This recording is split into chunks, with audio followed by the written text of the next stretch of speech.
कृपया ध्यान रखें कि इस चैनल में सभी की सभी जो जानकारी है वो शैक्षिक और सूचनात्मक उद्देश्यों के लिए है। इस यूट्यूब चैनल में प्राप्त किसी भी जानकारी को वित्तीय सलाह, कानूनी सलाह या तो व्यक्तिगत सलाह के रूप में नहीं लिया जाना चाहिए। जय हिंद दोस्तों, बाइनेंस की तरफ से न्यूज़ अपडेट आती है कल के दिन कि अब इंडियन यूजर्स को बाइनेंस के अंदर KYC करना पड़ेगा। आपको फिर से पैन कार्ड को अपलोड करना पड़ेगा और आपका एनुअल इनकम है उसको डिक्लेयर करना पड़ेगा। साथ ही साथ जहाँ पे हम KYC करने जाते हैं तो डिफरेंट तरीके से वहाँ पे सवाल किए जाते हैं कि आपका सोर्स ऑफ इनकम क्या है, कितना कमा लेते हैं, और आपको प्रूफ भी शेयर करने के बारे में बता रहे हैं।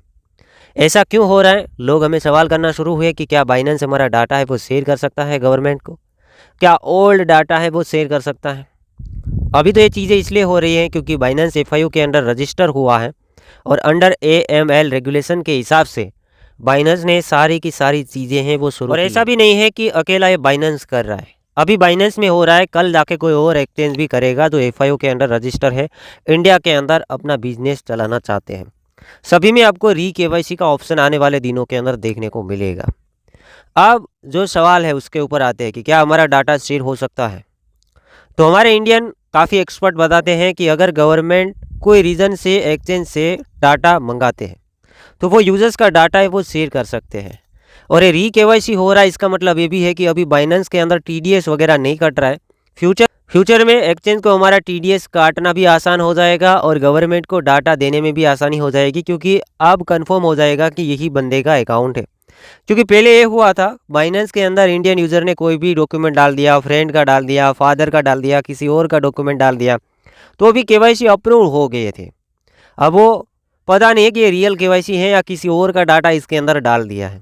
अब KYC करेंगे तो सोच समझ के करेंगे ताकि पक्का पता चले कि ये किसका अकाउंट है और ये बंदा कर क्या रहा है। और ये गवर्नमेंट के रूल्स है अंडर AML रेगुलेशंस।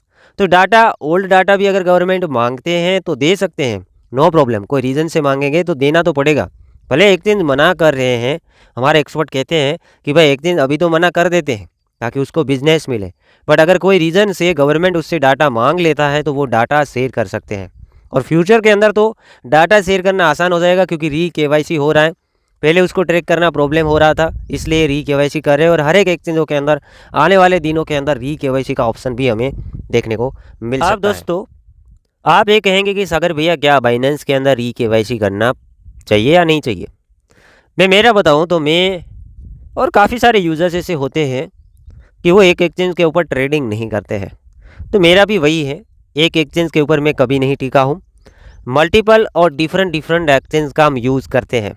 अब आपको ठीक लग रहा है तो आप KYC कर सकते हैं, ठीक है। और अगर आपको लगता है कि ये ठीक नहीं हो रहा है, आपको ऐसा विचार आ रहा है और आपको ये लगता है कि कोई और ही एक्सचेंज का यूज़ कर लेंगे, कोई और जगह के ऊपर ट्राई कर लेंगे, हम KYC करना नहीं चाहते हैं, हमारा पर्सनल डाटा है, हम शेयर करना नहीं चाहते हैं, तो वो आपके ऊपर डिपेंड करता है कि आप क्या करना चाहते हैं, ठीक है।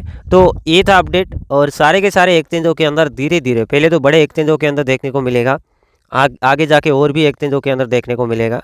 अभी तो काफ़ी सारे एक्सचेंजेस ऐसे भी हैं कि वहाँ बिना KYC ट्रेडिंग होता है डिसेंट्रलाइज तरीके से, ठीक है। अब उसमें भी KYC का ऑप्शन लागू हो सकता है और बाद में KYC का ऑप्शन लागू हो सकता है। ये प्रोसेस होने में काफ़ी लंबा समय जाएगा।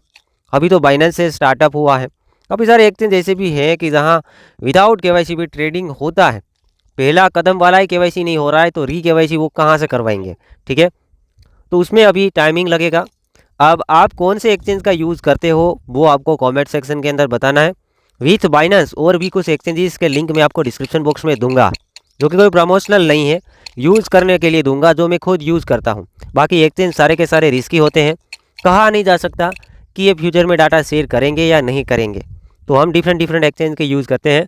मैं 3-4 एक्सचेंजों के लिंक्स आपको प्रोवाइड करूँगा जिसे मैं खुद यूज़ करता हूँ फ्यूचर्स ट्रेडिंग करने के लिए, स्पॉट ट्रेडिंग करने के लिए।